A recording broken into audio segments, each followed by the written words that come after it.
The aim of this weekend workshop is to understand and put into practice the principles of contact improvisation and to use these principles to respond to the work of sculptress Phyllida Barlow. Contact improvisation is the democratic dance form working with a partner or a group of dancers. It's based on the physical principles of touch, momentum, shared weight, and following a shared point of contact.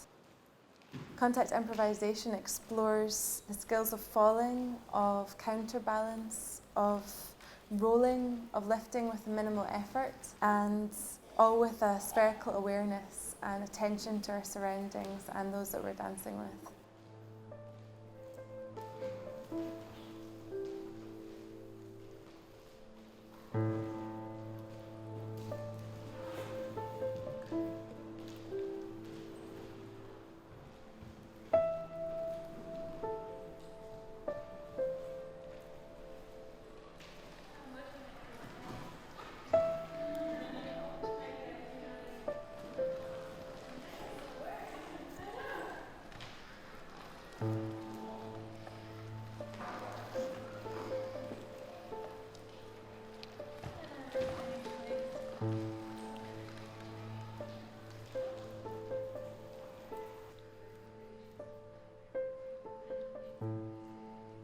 We kind of started using the kind of shared point of contact one, so we just started with kind of warming up using just kind of our backs as a point of support, and then we kind of moved that into a more rolling kind of contact point just to kind of get a feel for the space. And we're kind of working with a bit around the corner in terms of the set upstairs, which is kind of, it's a bit that kind of has one of the in-way kind of roots and dead ends, so we just kind of wanted to work on kind of building up some form of structure between our two bodies, because it's definitely felt like to us that it was kind of almost building blocks.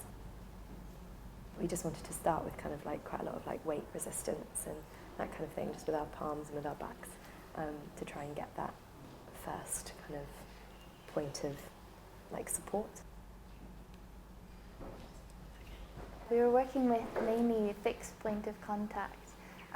We sort of started with our eyes closed and our backs were together, and we were just started with focusing on our breath and connecting to each other's breath as well, and then slowly sort of incorporating small movements into it. So it's really simple, basic movements, but just really about connecting to the space. We've been kind of working with contact and sending some information in the form of touch, force, direction, pressure, weight, and then that would make the other person respond in the manner that seemed appropriate. So it's a negotiated kind of process. Yesterday we were working in a very vacant space, so that was quite different, and we had the necessary degree of focus, whereas here it's a much more exposed, vulnerable state that we're put in.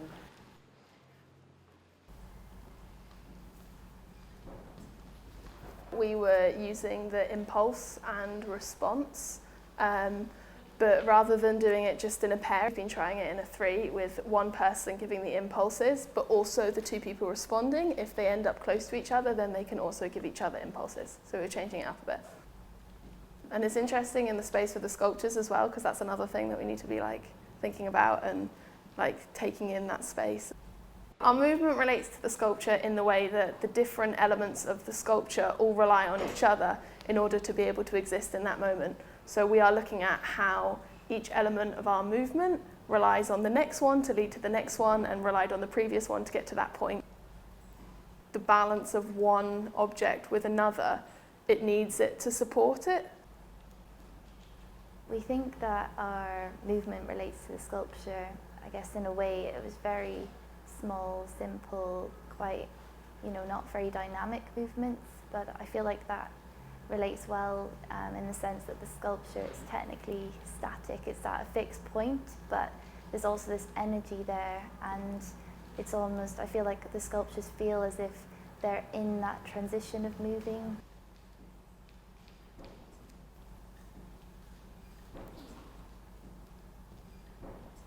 The bit that we're looking at in particular is very built up in terms of different blocks, So we wanted to kind of get that real feeling of the weight resistance against the pair of us and that kind of sense of balance that the sculpture really seems to have, especially in the section we're looking at, because it's kind of two solid blocks that come together as corners.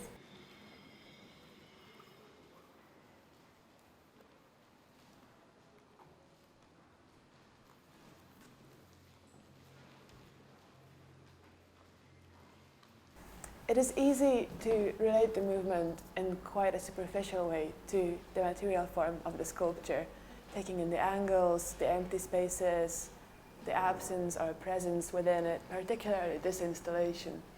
So it will be quite easy to just replicate the sort of spatial situations that are already there or bring the dancer close to the surfaces. I'm not really sure what I'm looking for, but I hope that maybe we'll come to it. Maybe it will have something to do with the process and thinking about how this work was made.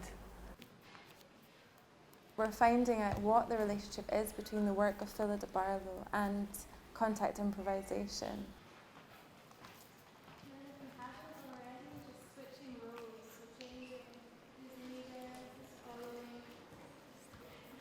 We've worked with different elements that are apparent in both the sculpture and in contact improvisation, such as forces, direction, texture and touch, momentum, gravity and weight, and motion and dynamic, as well as the time and the process these different mediums take.